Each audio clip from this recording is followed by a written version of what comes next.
حضرت ابو بکر صدیق کا کمال یہ ہے کہ میرے نبی کریم علیہ السلام نے نا ان کی شان ایک الگ انداز میں بیان فرمائی، الگ انداز میں۔ محبوب فرمانے لگے میں نے جس کے سامنے بھی دین پیش کیا اس نے دلیل مانگی۔ ایک بات آپ کو بتاؤں، یہ میری بات یاد رکھنا، اس کو کبھی نہ بھلانا، جو اپنوں سے دلیل مانگتا ہے نا وہ اپنا ہوتا ہی نہیں۔ اپنوں سے دلیل مانگ لی اس نے، بغیر دلیل کے، بغیر حیل و حجت کے۔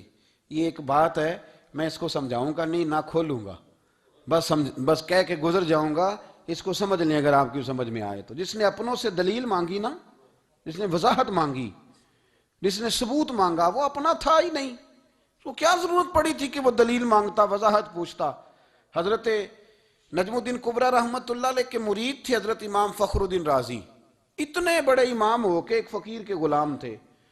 تو فرماتے ہیں آخری وقت ہے تو شیطان آ گیا، میں اس کو کہتا تھا رب ہے، تو شیطان بھی تو بڑا عالم ہے نا، تو وہ دلیل توڑ دیتا تھا۔ فرماتے ہیں میں نے 360 دلیلیں دی، اس نے ساری توڑ دی۔ تو پھر میں نے اپنے شیخ کی طرف توجہ کی، میں نے کہا حضور کو نظر کرم فرمائیں۔ تو شیخ نجم الدین کبریٰ فرمانے لگے اس بے ایمان کو کہہ دے میں اپنے رب کو بغیر کسی دلیل کے رب مانتا ہوں، دلیل کی ضرورت ہی نہیں، بس میرا رب ہے تو رب ہے، ختم ہو گئی بات۔ نبی رحمت علیہ السلام فرمانے لگے میں نے جس کے سامنے بھی دین پیش کیا اس نے دلیل مانگی، فرمایا یہ واحد میرا ابو بکر صدیق ہے، میں نے اسے کہا ہے کلمہ پڑھ لو، اس نے دلیل مانگی نہیں، فوراً ہی کلمہ پڑھ کے مسلمان ہو گیا۔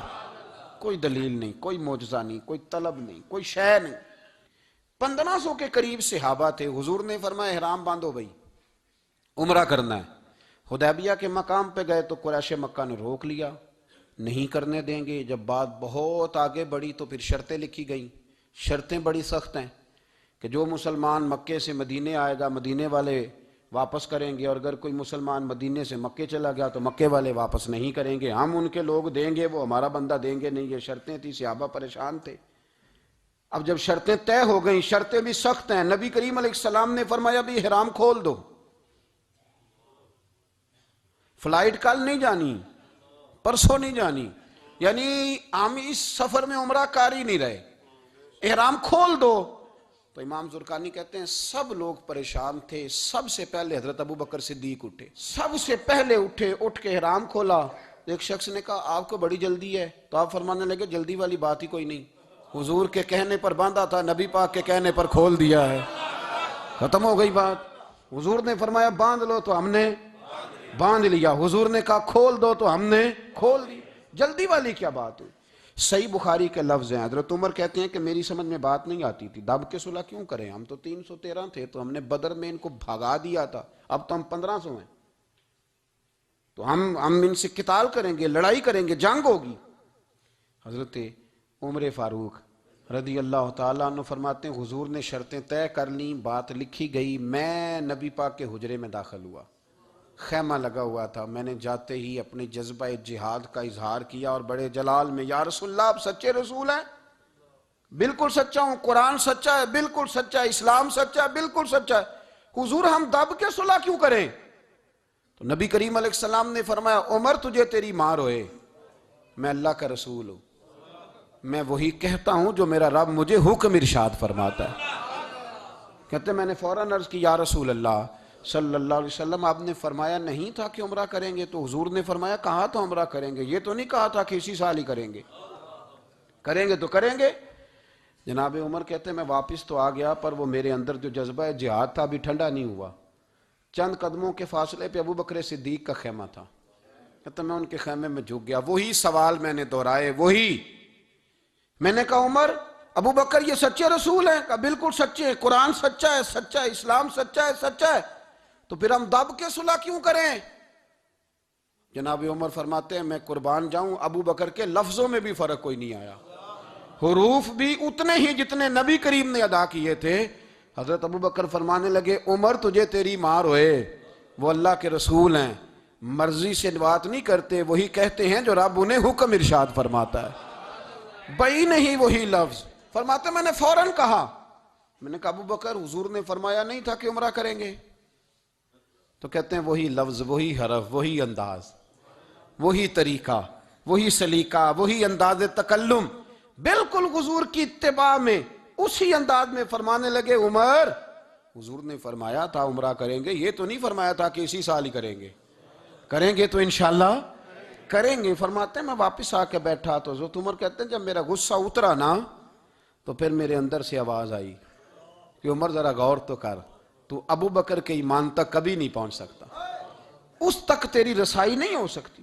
میرے بھائی حضرت عمر بن عبدالعزیز رحمۃ اللہ علیہ کے زمانے میں ایک آدمی کو لوگوں نے زکوٰۃ دی تو اتنی دے دی کہ اگلے سال وہ خود زکوٰۃ دے رہا تھا، بہت بڑا کاروبار اس نے سٹارٹ کر لیا تھا۔ معیار نہیں ہے نا جی تھوڑی تھوڑی دیتا رہتا ہوں، کئی لوگ ایسا کرتے ہیں کہ دکان میں جو پرانی چیزیں ہوتی ہیں وہ زکوٰۃ کے دور پہ دینی شروع کر دیتے، جو مال نہیں بیک رہا اس کو زکوٰۃ بنا دو، کیوں؟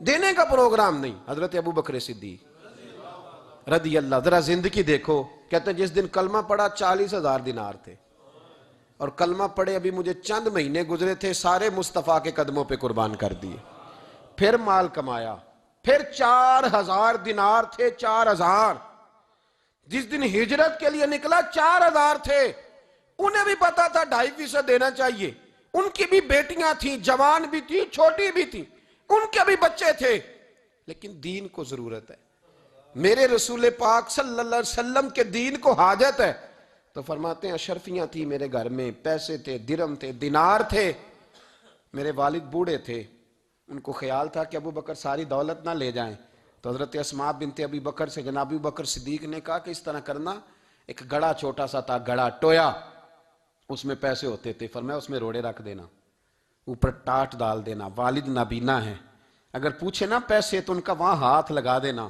انہیں پتا چلے ابو بکر سارا مال لے کے نہیں گیا۔ فرماتے میں ہجرت پہ جانے لگا تو 4,000 سارے ہی لے گیا، سارا مال ہی یار، یا 2.5% کے لیے رٹا پڑا ہوا ہے، 2.5% کے لیے لوگ بحث کر رہے ہیں، 2.5% کے لیے لوگ دلائل چاہیے، کئی مفتیان کرام سے پوچھیں گے، پھر پروگرام بنائیں گے دینا ہے کہ نہیں دینا۔ اور جس دن تبوک کے لیے میرے مصطفیٰ کریم نے اعلان کیا، جناب صدیق اکبر فرماتے ہیں شے کوئی نہیں تھی، غربت کے دن تھے، کمزوریاں تھیں، مال اس دن کاروباری حالات کم تھے، یہاں لوگوں کا کاروبار جب ڈاؤن ہوتا ہے تو سب سے پہلے مسجد کا 200 بند کرتے ہیں، سب سے پہلے مدرسے کا بند کرتے ہیں، سب سے پہلے خواہش کرتے ہیں کہ وہ جو غریب کو جاتا ہے نا اس کو بند کرو، یہ زیادہ نقصان دے رہا ہے۔ حضرت ابو بکر صدیق رضی اللہ تعالیٰ عنہ فرماتے ہیں حالات خراب تھے، جیب دیکھی تو اتنے پیسے نہیں تھے کہ مصطفیٰ کریم کو پیش کر سکوں، تو پھر کیا کیا؟ امام جلال الدین سیوطی کہتے ہیں ابو بکر صدیق نے نا گھر کے اندر کپڑا بچھایا، اور پھر صدیق اکبر نے کیا کیا کہ توا بھی رکھا، برتن بھی رکھے، اس پہ چولہا بھی رکھا۔ ابو بکر صدیق نے اس کے اوپر گھر والوں سے کہا کہ ایک ایک جوڑا پہن لو، ادھر دیکھو میری طرف، ایک ایک جوڑا پہن لو، اور باقی نا سارے جوڑے بھی یہاں رکھو۔ اور پھر جب لوگ بچوں نے دیکھا نا کہ ابا تو کپڑے بھی رکھوا رہا ہے، کیا بنے گا؟ فرمایا تمہیں تو ایک ایک جوڑے کی اجازت دے رہا ہوں نا، ذرا میری طرف دیکھو۔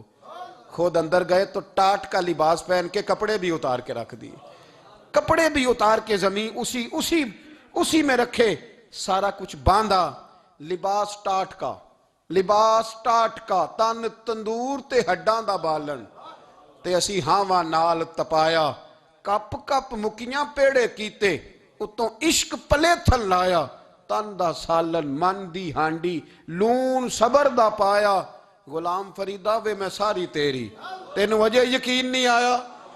ہر چیز لپیٹ کے نا تو نبی کریم کی بارگاہ میں لے گئے، ہر چیز۔ میرے محبوب کا بھی انداز دیکھو، فرمایا ماں اب کہتا لے اہلے کا، گھر بھی کچھ چھوڑ کے آئے ہو؟ دیکھیں ادھر دیکھیں، جب کوئی لاتا تھا تو حضور فرماتے تھے کیا لے کے آئے ہو؟ یہ کیا ہے؟ یہ پوچھا جاتا ہے کہ یہ پوچھا جاتا ہے گھر کیا ہے؟ بھئی آپ کو کسی نے کوئی تحفہ دیا تو شاپر کھول کے تحفہ دیکھیں گے یا پوچھیں گے گھر کیا ہے؟ لیکن میرے رسول پاک کے لفظ دیکھیں، فرمایا ماں اب کہتا لے اہلے کا۔ ابو بکر سجنا گھر کیا چھوڑ کے آئے ہو؟ تو رو پڑے، کہنے لگے یا رسول اللہ میں کوئی غریب تو نہیں، میں بڑا مالدار ہوں۔ اب کہتا لہم اللہ و رسولے، گھر اللہ بھی چھوڑ آیا ہوں، اللہ کا رسول بھی چھوڑ آیا۔ حضور میں کوئی کنگال نہیں، میں مصطفیٰ والا ہوں، میں کوئی غریب نہیں، میں نبی والا ہوں، میں رب رسول کو گھر چھوڑ آیا ہوں۔ میرے مصطفیٰ کریم علیہ السلام فرمانے لگے تیرے پیچھے جبریل امین کھڑے، اور انہوں نے ٹاٹ کا لباس پہنا ہوا ہے، اور تیرے آنے سے پہلے وہ آ گئے تھے۔ تو میں نے پوچھا جبریل یہ بوریے کا لباس، عرض کی یا رسول اللہ ابو بکر نے پہنا ہے تو رب کو اتنا پسند آیا سارے فرشتوں کو پہنا دیا ہے، سارے فرشتوں کو پہنا دیا، سارے فرشتوں۔ ذرا یہ لذت تو لیں بات کی، جب 2.5% پہ جھگڑا ہوتا ہے نا تو پھر نماز میں مزہ نہیں آتا۔ جب تو 2.5% پہ بھی اڑا رہتا ہے نا، پھر درود و سلام پڑھتے پڑھتے طبیعت معاذ اللہ پریشان ہوتی ہے۔ جب الجھے ہوئے نا، الجھے ہوئے، پھر مسائل اور ہیں، پھر میرے محبوب کریم بولے، میں ابو بکر رب کریم نے ایک پیغام بھی بھیجا ہے۔ یا رسول اللہ وہ کیا؟ فرمایا رب فرماتا ہے کہ ابو بکر سے پوچھ کے بتائیں کہ اس حال میں وہ رب سے راضی ہے کہ ناراض ہے۔ یہاں اقبال بولے، کہنے لگے خودی کو کر بلند اتنا، خودی کو کر، یہ وہ درجہ ہے، یہ وہ مقام ہے، خودی کو کر بلند اتنا کہ ہر تقدیر سے پہلے پھر خدا بندے سے خود پوچھے بتا تیری رضا کیا ہے۔ فرمایا رب پوچھتا ہے آپ راضی ہیں کہ ناراض ہیں؟ تو پھر ابو بکر صدیق بھی کھول کے روئے، کہا یا رسول اللہ میں کل بھی اپنے رب سے بڑا ہی راضی تھا، میں آج بھی اپنے رب سے بڑا ہی راضی ہوں۔ یہاں لوگ لے کے بھی نہیں راضی ہوتے، ابو بکر سارا کچھ دے کے بڑے ہی راضی ہیں، سارا کچھ دے کے۔ شریعت کا قاعدہ ہے کہ سارا مال آپ اللہ کے رستے میں نہیں دے سکتے، قانون شریعت ہے۔ حضرت ابی بن کعب نے کہا تھا یا رسول اللہ سارا دینا ہے، فرمایا نام بھائی چوتھا حصہ دے، 3 حصے بچوں کو دے۔ حضرت ابو لبابہ نے کہا تھا میں اس پر دلائل دے سکتا ہوں، احادیث موجود ہیں، حضور سارا مال دینا ہے، فرمایا نہ بھائی چوتھا حصہ دے، 3 حصے بچوں کو دے۔ حضرت سعد بن ابی وقاص نے کہا تھا یا رسول اللہ صلی اللہ علیہ وسلم میری ایک ہی بیٹی ہے، سارا اللہ کے رستے میں دیتا ہوں، فرمایا نہ 3 حصے بیٹی کو، چوتھا حصہ دے، تیرے بچے لوگوں کے ہاتھ دیکھے میں گوارا نہیں کرتا۔ ان سے کہا کہ چوتھا حصہ دو تب قبول کروں گا۔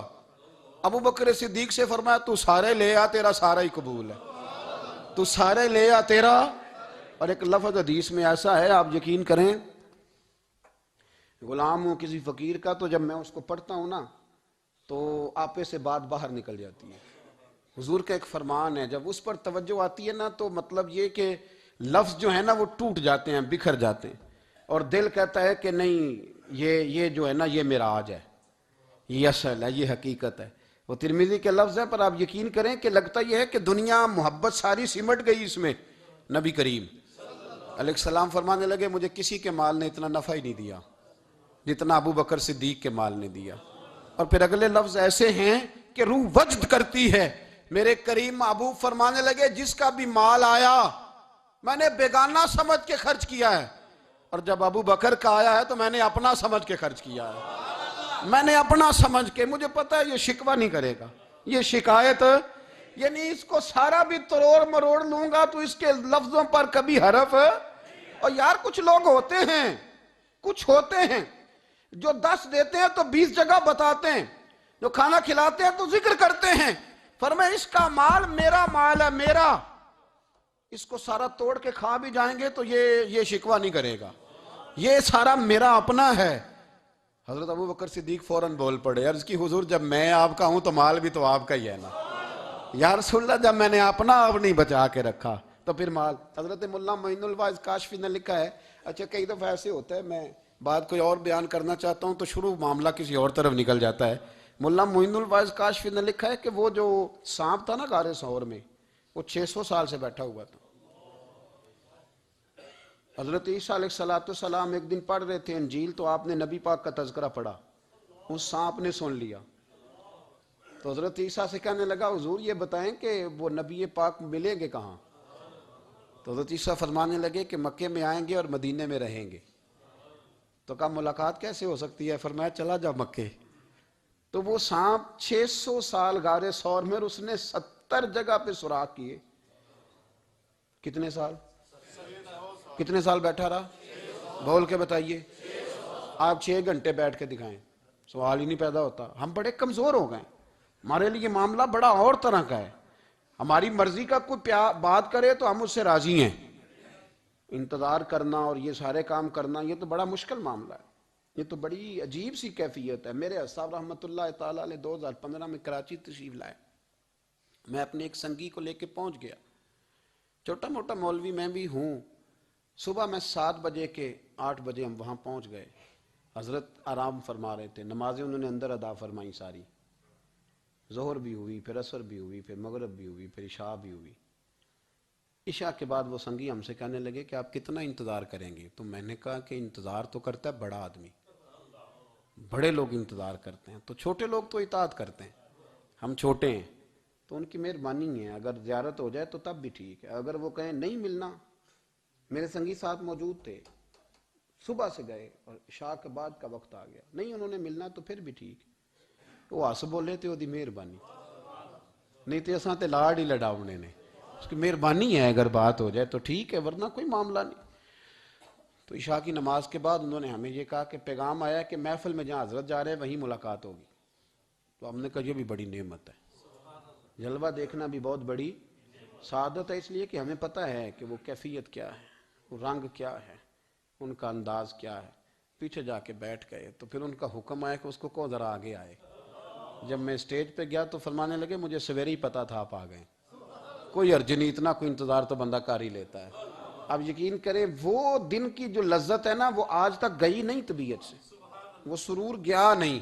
کبھی کبھی سوچتا ہوں کہ اس سے ڈبل بھی انتظار کبھی ہو جائے پر ایک دفعہ زیارت پھر نصیب ہو جائے، کبھی کبھی یہ سوچتا ہوں۔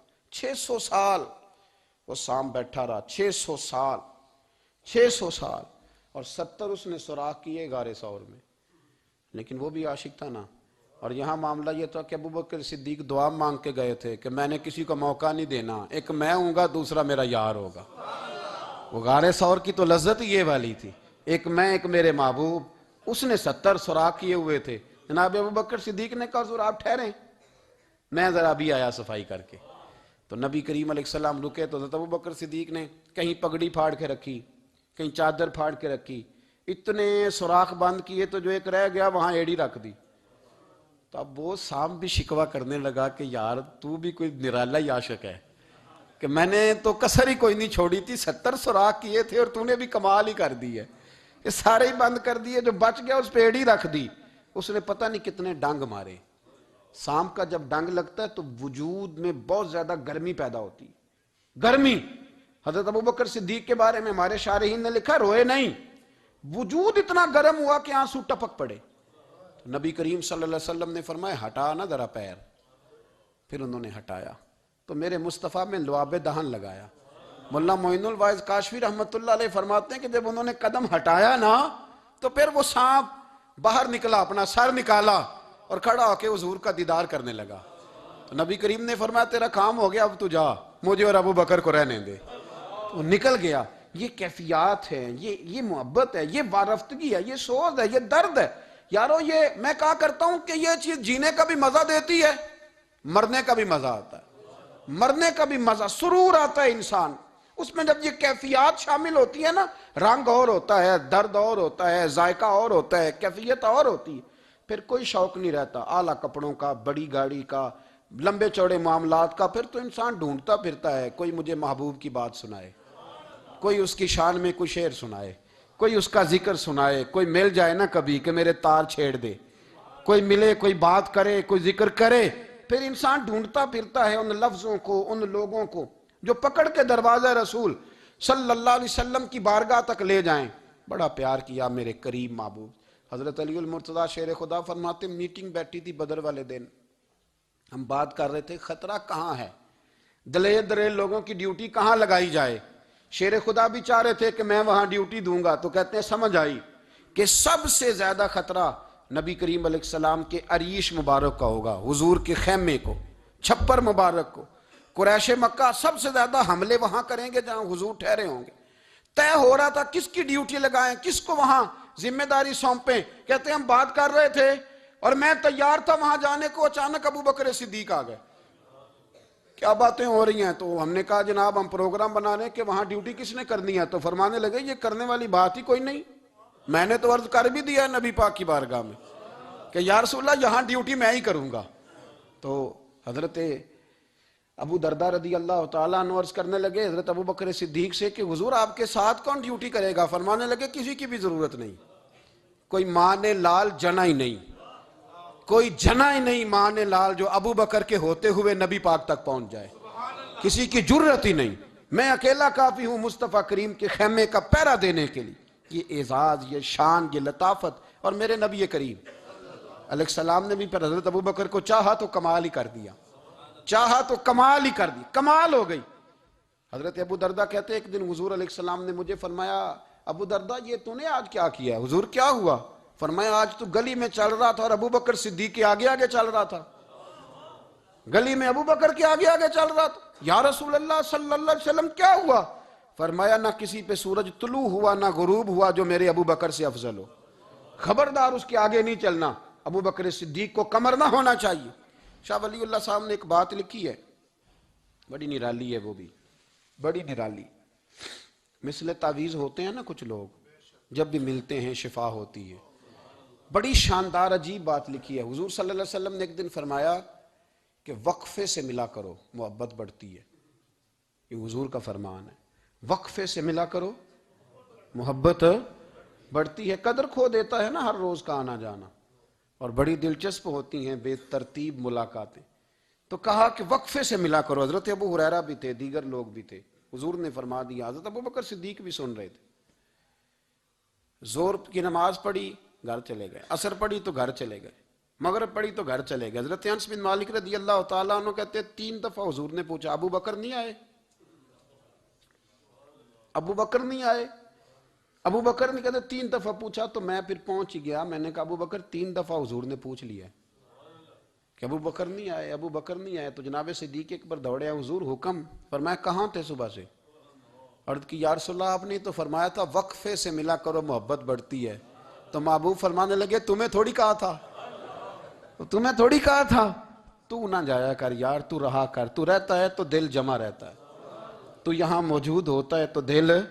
اب یقین کریں کچھ لوگ ایسے ہوتے ہیں جن کے بارے میں دل کرتا ہے انہیں بندہ خرید کے پاس رکھ لے، ان کو خرید لے، یہ یہیں رہیں، یہ جائیں نہ، اس لیے کہ ان کا لب و لہجہ اور ہوتا ہے، ان کا طرز حیات اور ہوتا ہے، طرز غلامی اور ہوتا ہے، طرز فرما برداری اور ہوتا ہے، انداز اور ہوتا ہے۔ فرمایا تو نہ جایا کر، یہی رہا کر۔